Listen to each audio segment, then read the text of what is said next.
প্রিয় দশম শ্রেণীর ছাত্রছাত্রীরা, আশা করি সকলেই ভালো আছো। আজকে আমি তোমাদের সঙ্গে আলোচনা করব তোমাদের ভৌতবিজ্ঞানের সর্বশেষ মডেল অ্যাক্টিভিটি অর্থাৎ মডেল অ্যাক্টিভিটি পার্ট 8 নিয়ে। তো তোমরা চ্যানেলটিকে সাবস্ক্রাইব করে খাতা কলম নিয়ে রেডি হয়ে যাও।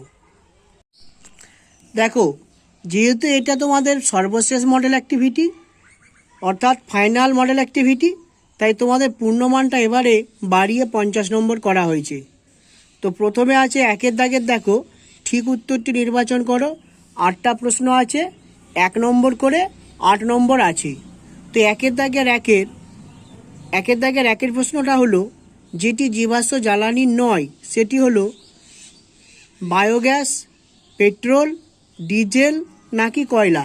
4টের মধ্যে সঠিক অপশন হবে অপশন ক, বায়োগ্যাস।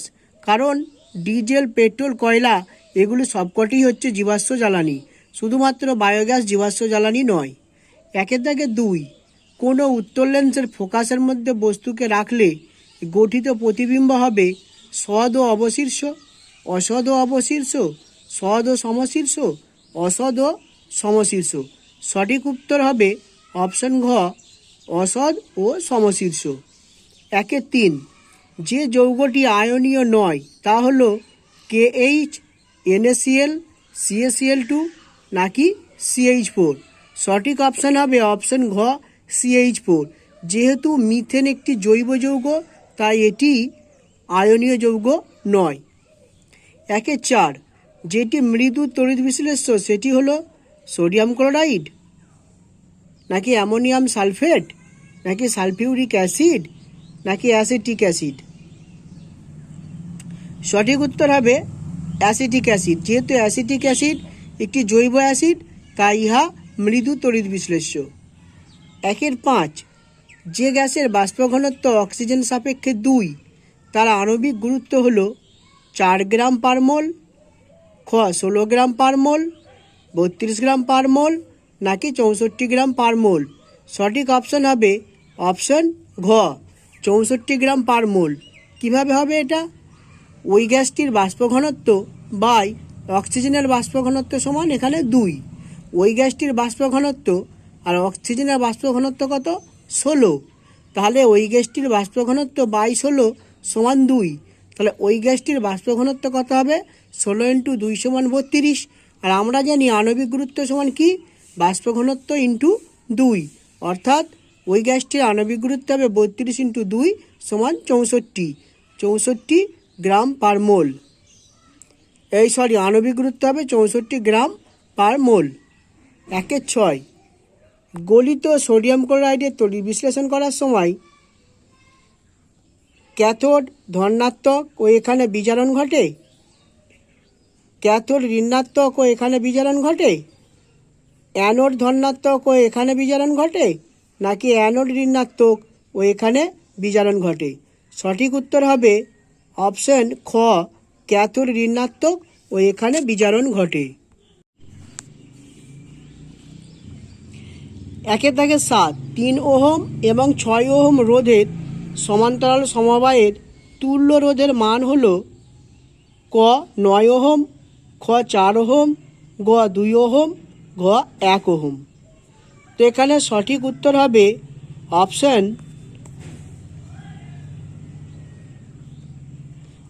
গ 2 ওহম। কী করে হলো? দেখো, আমরা যদি তুল্য রোধটাকে আর ধরি তাহলে আমরা লিখতে পারি সমান্তরাল সমবায়ের ক্ষেত্রে 1/r সমান 1/3 প্লাস 1/6। তাহলে বা 1/r সমান 3 আর 6, লসাগু হচ্ছে 6। 6কে 3 দিয়ে ভাগ করলে 2 হয়, আর 6কে 6 দিয়ে ভাগ করলে 1 হয়। উপরে হবে 2 + 1, নিচে হবে 6। তাহলে 1/r সমান 3/6, কেটে হবে 1/2। তাহলে r সমান হবে 2। 2-এর দাগে শূন্যস্থান পূরণ। 2-এর দাগের 1, হ্যালোজেন মৌলগুলির মধ্যে যেটির তড়িৎ ঋণাত্মকতা সর্বাধিক সেটি হলো ফ্লুরিন। শূন্যস্থানে লিখবে ফ্লুরিন। 2-এর দাগে 2, বায়ুমণ্ডলে যে স্তরটি রেডিও তরঙ্গ প্রতিফলিত করে সেটি হলো ড্যাশ, ড্যাশে লিখবে আয়োনোস্ফিয়ার। 2-এর দাগে 3, ফিউজ তারের গলনাঙ্ক এর উপাদানগুলির গলনাঙ্ক অপেক্ষা ড্যাশ হয়, ড্যাশে লিখবে কম হয়। উপাদানগুলির গলনাঙ্ক অপেক্ষা যদি ফিউজ তারের গলনাঙ্ক কম হয় তবেই শর্ট সার্কিটের সময় তারটা কেটে গিয়ে আমাদেরকে বিপদ থেকে রক্ষা করতে পারে। 3 দাগের নিচের বাক্যগুলি সত্য অথবা মিথ্যা তা নিরূপণ করো। 3 দাগের 1, তড়িৎ বিশ্লেষণের সময় দ্রবণের মধ্য দিয়ে তড়িৎ পরিবহন করে ইলেকট্রন। উক্তিটি মিথ্যা। ইলেকট্রন দ্রবণের মধ্য দিয়ে তড়িৎ পরিবহন করে না, তড়িৎ পরিবাহীর মধ্য দিয়ে তড়িৎ পরিবহন করে।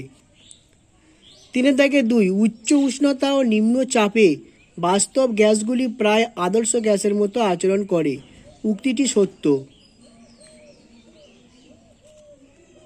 3 দাগের 3, দুটি মাধ্যমের আপেক্ষিক প্রতিসরাঙ্ক আলোর বর্ণের উপর নির্ভর করে। উক্তিটি সত্য। 4 দাগের একটি শব্দে অথবা একটি বাক্যে উত্তর দাও। 4 দাগের 1, গ্যাস ধ্রুবকের আর এসআই এককটি উল্লেখ করো। গ্যাস ধ্রুবকের এসআই একক হলো joule, mole to the power -1, kelvin to the power -1, অর্থাৎ joule by mole into kelvin. 4 দাগের 2, পর্যায় সারণীতে প্রত্যেক পর্যায়ের কোন মৌলটির পারমাণবিক ব্যাসার্ধের মান সর্বাধিক হয়? প্রত্যেক পর্যায়ের প্রথম মৌলটির পারমাণবিক ব্যাসার্ধ সর্বাধিক হয়। 4 দাগের 3, এমন একটি আয়নীয় যৌগের সংকেত লেখো যার ক্যাটায়ন ও অ্যানায়ন দুটিরই ইলেকট্রন বিন্যাস হিলিয়াম পরমাণুর মতো। উত্তরটি হবে লিথিয়াম হাইড্রাইড। এই লিথিয়ামের ক্যাটায়ন সমান কি? Li+, যার ইলেকট্রন বিন্যাস 3, যেহেতু লিথিয়ামের পরমাণু ক্রমাঙ্ক 3, তাই লিথিয়ামের ইলেকট্রন কটা হবে? 3টে। Li+ মানে এখান থেকে একটি ইলেকট্রন চলে গেছে, তাহলে থাকবে কত? 3 - 1 = 2টি, যাহা হিলিয়ামের মতো। এবং হাইড্রোজেনের পরমাণু ক্রমাঙ্ক হচ্ছে 1, অর্থাৎ হাইড্রোজেনে ইলেকট্রনের সংখ্যা হচ্ছে একটি, আর হাইড্রোজেনে একটি ইলেকট্রন প্রবেশ করেছে, তাহলে কটা হলো? একটার একটা দুটো, অর্থাৎ হাইড্রোজেন হবে H-, যাহার পরমাণু ক্রমাঙ্ক হিলিয়ামের মতো। তাহলে উত্তরটি এখানে হলো LiH।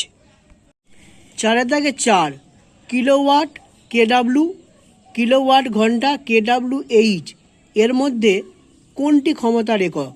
এখানে কিলোওয়াট হলো ক্ষমতার একক। 4 দাগের 5, ডিসি অপেক্ষা এসির একটি ব্যবহারিক সুবিধা লেখো। ডিসি অপেক্ষা এসি সরবরাহ এবং বন্টনে শক্তি ক্ষয় কম হয় এবং খরচও কম হয়। 4 দাগের 6, কোনো বস্তুতে সোনার প্রলেপ দিতে কী তড়িৎ বিশ্লেষ্য ব্যবহৃত হয়? কোনো বস্তুতে সোনার প্রলেপ দিতে হলে তড়িৎ বিশ্লেষ্য হিসাবে পটাশিয়াম অরোসায়ানাইড কে থার্ড ব্র্যাকেটের মধ্যে এইভাবে লিখবে AU, ফার্স্ট ব্র্যাকেটের মধ্যে CN(2) ব্যবহার করা হয়। 5 দাগেরটা দেখো, সংক্ষিপ্ত উত্তর দাও। 5 দাগের 1, পিছনের গাড়ি দেখতে স্কুটার অথবা বাসে যে আয়না থাকে তা সমতল না করে উত্তল রাখা হয় কেন? উত্তরটা দেখো, পিছনের গাড়ি দেখতে স্কুটার অথবা বাসে ভিউ ফাউন্ডার হিসাবে উত্তল দর্পণ ব্যবহার করা হয়ে থাকে। আমরা রিয়ার ভিউ মিরর বলে থাকি। সাধারণত উত্তল দর্পণ দ্বারা সর্বদা কোনো বস্তুর অসৎ, সমশীর্ষ এবং ছোট প্রতিবিম্ব গঠিত হয়। এই প্রতিবিম্ব দর্পণের মেরু এবং ফোকাসের মধ্যে গঠিত হয়।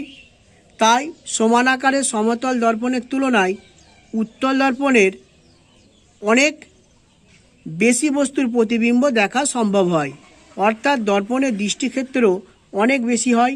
এই কারণেই পিছনের গাড়ি দেখতে স্কুটার অথবা বাসে যে আয়না থাকে তাহা সমতল না করে উত্তল করা হয়।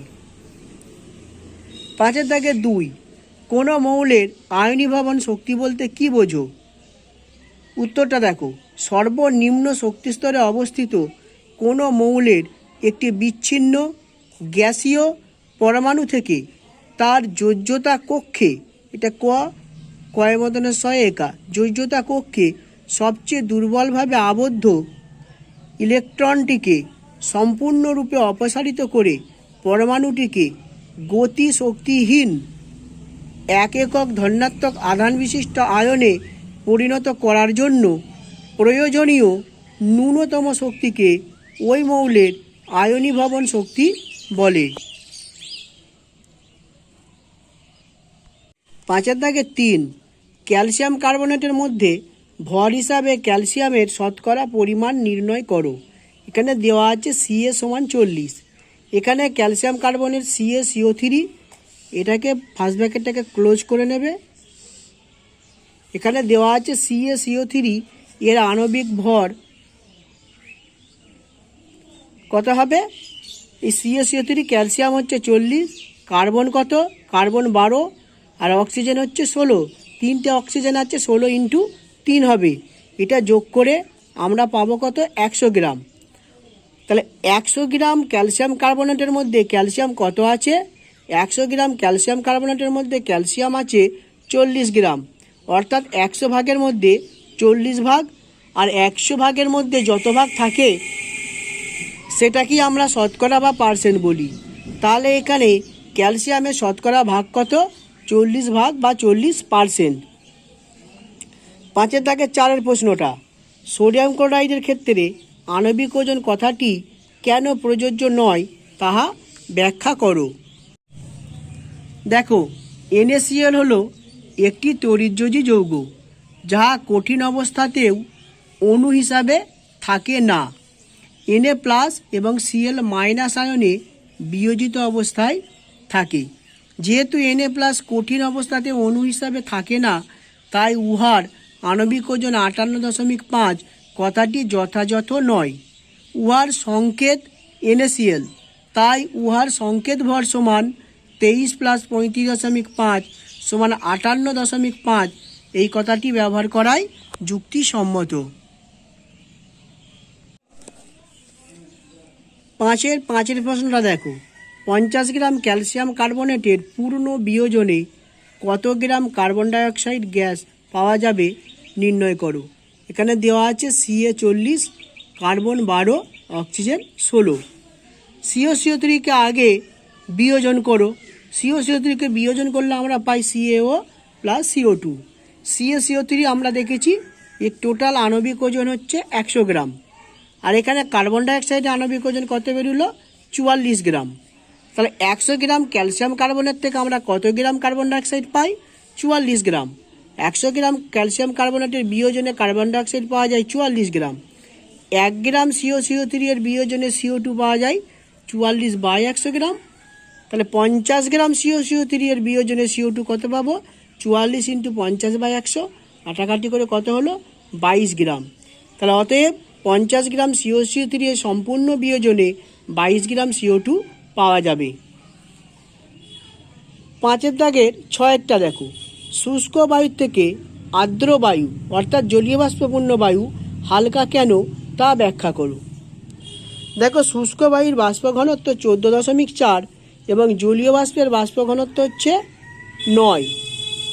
তাই কোনো স্থির উষ্ণতায় বাতাসে জলীয় বাষ্পের পরিমাণ বৃদ্ধি পেলে বাতাসের ঘনত্ব হ্রাস পায়।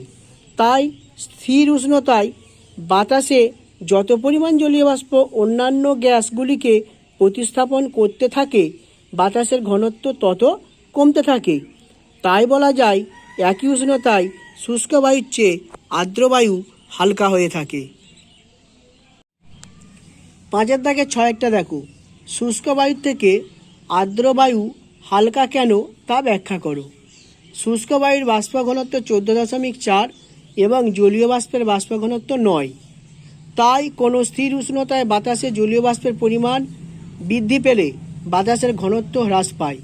তাই স্থির উষ্ণতায় বাতাসে যত পরিমাণ জলীয় বাষ্প অন্যান্য গ্যাসগুলিকে প্রতিস্থাপন করতে থাকে বাতাসের ঘনত্ব তত কমতে থাকে। তাই বলা যায় একই উষ্ণতায় শুষ্ক বায়ুর চেয়ে আর্দ্র বায়ু হালকা হয়ে থাকে। 7 সূর্যাস্তের সময় সূর্যকে লাল দেখায় কেন? আমরা জানি লাল বর্ণের আলোকরশ্মির তরঙ্গদৈর্ঘ্য অন্যান্য বর্ণের আলোকরশ্মির তরঙ্গদৈর্ঘ্য অপেক্ষা বড়, তাই লাল বর্ণের আলোকরশ্মির বিক্ষেপণ অন্যান্য বর্ণের আলোকরশ্মির থেকে কম হয়। সূর্য যখন অস্ত যায় তখন সূর্য দিগন্তে থাকে, তাই সূর্যরশ্মিকে ভূপৃষ্ঠে পৌঁছাতে বেশি পথ অতিক্রম করতে হয়। এর ফলে লাল বর্ণের আলোকরশ্মি ছাড়া অন্যান্য বর্ণের আলোকরশ্মিগুলি বেশি বিক্ষিপ্ত হয়, ফলে ওই রশ্মিগুলি আমাদের চোখে এসে পৌঁছায় না। আর লাল বর্ণের আলোকরশ্মি কম বিক্ষিপ্ত হয় বলে আমাদের চোখে এসে পড়ে, তাই সূর্যাস্তের সময় সূর্যকে আমরা লাল দেখি। 5-8 ফ্লেমিংয়ের বামহস্ত নিয়মটি লেখো। ফ্লেমিংয়ের বামহস্ত নিয়ম: বাম হাতের বৃদ্ধাঙ্গুষ্ঠ, তর্জনী ও মধ্যমাকে পরস্পরের সমকোণে রেখে প্রসারিত করলে যদি তর্জনী চৌম্বক ক্ষেত্রের অভিমুখ এবং মধ্যমা তড়িৎ প্রবাহের অভিমুখ নির্দেশ করে, তবে বৃদ্ধাঙ্গুষ্ঠ পরিবাহীর গতির অভিমুখ বা পরিবাহীর ওপর ক্রিয়াশীল বলের অভিমুখ নির্দেশ করবে। তারপরে তোমরা এরকম একটা রেখচিত্র অঙ্কন করবে। ত্রিমাত্রিক চিত্র যেহেতু আমরা একটি পৃষ্ঠার উপর আঁকতে পারি না, তাই এইভাবে এটা হচ্ছে 90 ডিগ্রি লম্বাভাবে অবস্থিত, আর এটাকেও ধরে নিতে হবে এটাও 90 ডিগ্রি কোণ, এটাও এদের সাথে লম্বভাবে আছে। তো এখানে দেখাবে এটা হচ্ছে চৌম্বক ক্ষেত্র তর্জনী, নিচের দিকে দেখাবে প্রবাহ, এটা হচ্ছে মধ্যমা, আর এই যে তীরচিহ্ন দেখানো হয়েছে এটা হচ্ছে পরিবাহীর গতির অভিমুখ, এটা হচ্ছে বৃদ্ধাঙ্গুষ্ঠ। 5-9 লেঞ্জের সূত্রটি লেখো। লেঞ্জের সূত্র: যে কোনো তড়িৎচুম্বক আবেশের ক্ষেত্রে আবিষ্ট প্রবাহ মাত্রার অভিমুখ এমন হবে যে তাহা সর্বদা আবিষ্ট প্রবাহ মাত্রা সৃষ্টির কারণকে বাধা দেবে। এটুকু লিখলেই হবে। এরপরে দেখো 6 দাগের 1-টা আছে 760 মিলিমিটার মার্কারির চাপে ও 273 কেলভিন উষ্ণতায় কোনো একটি গ্যাসের 1.6 গ্রামের আয়তন 1.12 লিটার। গ্যাসটির মোলার ভর ও হাইড্রোজেন সাপেক্ষে বাষ্প ঘনত্ব নির্ণয় করো। আমরা জানি 760 মিলিমিটার মার্কারির চাপে 273 কেলভিন বা এটাই হলো 0 ডিগ্রি সেন্টিগ্রেড। 273 কেলভিন বা 0 ডিগ্রি সেন্টিগ্রেড উষ্ণতা কি এনটিপি বা এসটিপি বা প্রমাণ বায়ুমণ্ডলীয় চাপ বলে। এখন 1.12 লিটার আয়তনের গ্যাসের ভর হচ্ছে কত? 1.6 গ্রাম। এখন আমরা জানি যে কোনো পদার্থের 1 গ্রাম মোল সমান যে কোনো গ্যাসীয় পদার্থের 1 গ্রাম মোল সমান কত? 22.4 লিটার। তাই আমরা এখানে করব 22.4 লিটার সাপেক্ষে। এখানে আমরা লিখেছি 1.12 লিটার আয়তনের গ্যাসের ভর 1.6 গ্রাম। এটা লিখবে, এটা 11 হবে না, এটা লিখবে 1 লিটার আয়তনের গ্যাসের ভর হবে 1.6 বাই 1.2 গ্রাম। 22.4 লিটার আয়তনের গ্যাসের ভর হবে কত? 1.6 ইন্টু 22.4 বাই 1.12। এই 22.4কে 1.12 দিয়ে কেটে হয় উপরে 20 ইন্টু 1.6 সমান 32 গ্রাম। এই যে 22.4 লিটার অর্থাৎ যে কোনো পদার্থের 1 গ্রাম মোল, এর মধ্যে যে পরিমাণ ভর থাকে সেটাকে বলা হয় মোলার ভর। তাহলে এখানে কি হবে? অতএব গ্যাসটির মোলার ভর 32 গ্রাম পার মোল। আর কি লিখবে? এবং আণবিক ভরের কোনো একক হয় না, লিখবে আণবিক ভর সমান 32। এখানে আরেকটা অংশ ছিল, হাইড্রোজেন সাপেক্ষে গ্যাসটির বাষ্প ঘনত্ব চেয়েছিল। তো কি লিখবে?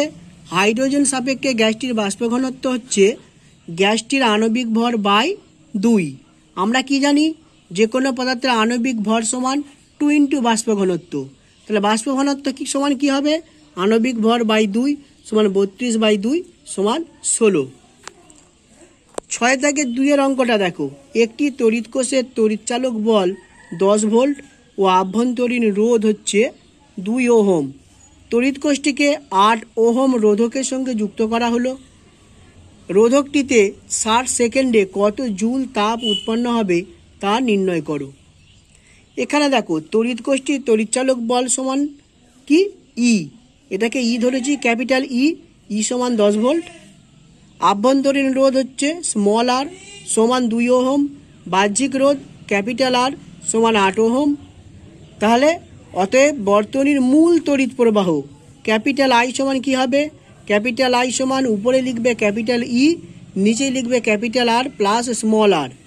তাহলে বা ক্যাপিটাল আই সমান আমরা কি পেলাম? ই সমান 10 দেওয়া আছে, আর ক্যাপিটাল আর 8, স্মল আর 2, 8 আর 2 10, তাহলে 10/10 সমান 1 অ্যাম্পিয়ার। তাহলে এখন 60 সেকেন্ডে রোধকটিতে উৎপন্ন তাপের পরিমাণ কি হবে? আমরা জানি উৎপন্ন তাপ এইচ সমান সি স্কোয়ার আর টি বা আই স্কোয়ার আর টি। এটাকে তোমরা সিও লিখতে পারো বা আইও লিখতে পারো। আই হচ্ছে সি বা আই হচ্ছে তড়িৎ প্রবাহ মাত্রা, সি বা আই হচ্ছে তড়িৎ প্রবাহ মাত্রা। এইচ সমান সি স্কোয়ার আর টি বা আই স্কোয়ার আর টি। তাহলে কি হবে? এখানে সি বা আই হচ্ছে 1 স্কোয়ার ইন্টু 8 ইন্টু 60, গুণ করলে কত হয়? 6 8 48, 480 জুল। 6 দাগে 3 দেখো, দুটি ধাতব তারের দৈর্ঘ্যের অনুপাত 2:1, ব্যাসার্ধের অনুপাত 1:2, রোধাঙ্কের অনুপাত 3:4 হলে তার দুটির রোধের অনুপাত কত হবে তা নির্ণয় করো। ধরি তার দুটির দৈর্ঘ্য, ব্যাসার্ধ ও রোধাঙ্ক যথাক্রমে L1, R1 ও এটা হচ্ছে রো 1 এবং L2, R2 ও রো 2। প্রশ্নানুসারে L1/L2 সমান কত? 2/1, R1/R2 সমান 1/2, রো 1/ρ2 সমান 3/4। এখন প্রথম দ্বিতীয় তারের প্রস্থচ্ছেদের ক্ষেত্রফল যথাক্রমে পাই R1 স্কোয়ার ও পাই R2 স্কোয়ার। অতএব প্রথম তারের রোধ কত? প্রথম তারের রোধ যদি আমরা ক্যাপিটাল R1 ধরি, R1 সমান কি লিখব? Rho 1 into L1 by pi R1 square. আর দ্বিতীয় তারের রোধ যদি R2 ধরি, তাহলে R2 সমান কি লিখব? Rho 2 into L2 by pi R2 square. এখন আমরা যদি R1/R2 করি, তাহলে উপরে কি হবে? এটা কিছু নয়, কিন্তু এটা কিছু লিখবে না। R1/R2 করলে কি হবে? উপরে আমরা পেলাম rho 1 L1 by pi R1 square, আর নিচেই কি পেলাম? Rho 2 L2 by pi R2 square. উপরে হলো কি? Rho 1 L1 by pi R1 square. এবার তোমরা জানো ভাগ হলে নিচেরটা উল্টে বসে, নিচেরটা উপরে বসে, উপরেরটা নিচেই বসে। তো দেখো কি হলো এখানে? Rho 1 L1 by pi R1 square into pi R2 square by rho 2 L2। এখানে উপরের পাই নিচের পাই কেটে গেল, তাহলে রইল কি? দেখো এখানে রো 1 আছে, উপরে রো 1 বাই রো 2 ইন্টু উপরে L1 আছে, নিচে L2 আছে, L1 বাই L2, আর এখানে উপরে R2 স্কোয়ার আছে, নিচে R1 স্কোয়ার আছে। এটাকে আমরা R2 বাই R1 এর হোল স্কোয়ার লিখতে পারি। এখন আমরা কি পেয়েছিলাম? রো 1 বাই রো 2 সমান কি পেয়েছিলাম? রো 1 বাই রো 2 সমান 3/4, L1 বাই L2 সমান 2/1, আর rho 2 by R2 by R1 সমান কি? 2/1। তাহলে 2/1 এর হোল স্কোয়ার লিখলাম। তাহলে কি হলো এটা? 3/4 ইন্টু 2/1 ইন্টু 4/1, 4 4 কেটে গিয়ে হলো কত? উপরে 6, নিচেই 1। তাহলে আমরা উত্তরটা কি লিখব? অতএব তার দুটি রোধের অনুপাত 6:1। 6 থেকে 4 প্রশ্নটা, চিহ্নিত রেখাচিত্রের সাহায্যে কিভাবে উত্তর লেন্সের মাধ্যমে কোনো বস্তুর অবশীর্ষ খর্বাকার সদ্বিম্ব গঠিত হয় তা দেখাও। দেখো তোমরা এরকম একটা লেন্স নেবে, এল ও এল ড্যাশ একটা উত্তর লেন্স। এই লেন্সের এটা হলো কি? লেন্সের এটা হলো বক্রতা কেন্দ্র। এই যে এক্স আর এখানে ওয়াই, এক্স ওয়াই হলো লেন্সটার প্রধান অক্ষ, ঠিক আছে? পিকিউ হলো বস্তু, আর পি ড্যাশ কিউ ড্যাশ হলো বস্তুটির সদ্বিম্ব, কিন্তু বস্তুটির থেকে আকারে ছোট এবং অবশীর্ষ। তো এরকম ছবিটা আঁকবে, তারপরে লিখবে পিকিউ বস্তু এল ও এল ড্যাশ উত্তর লেন্সের প্রধান অক্ষের উপর ফোকাস দূরত্বের দ্বিগুণের থেকে বেশি দূরে লম্বাভাবে অবস্থিত। বস্তুটির পি বিন্দু থেকে পি এ রশ্মি প্রধান অক্ষ এক্স ওয়াই এর সমান্তরালভাবে এসে লেন্সে আপতিত হয় এবং প্রতিসরণের পর মুখ্য ফোকাস F2 দিয়ে যায়। পি বিন্দু থেকে অন্য আরেকটি রশ্মি পি ও আলোক কেন্দ্র ও দিয়ে সরাসরি নির্গত হয়। এই রশ্মি দুটি পরস্পরকে পি ড্যাশ বিন্দুতে ছেদ করে। পি ড্যাশ বিন্দু থেকে প্রধান অক্ষের উপর পি ড্যাশ কিউ ড্যাশ লম্ব টানা হলো। তাহলে পি ড্যাশ কিউ ড্যাশ হলো পি কিউ বস্তুর প্রতিবিম্ব, যাহা সৎ, অবশিষ্ট এবং বস্তুর চেয়ে খর্বাকার।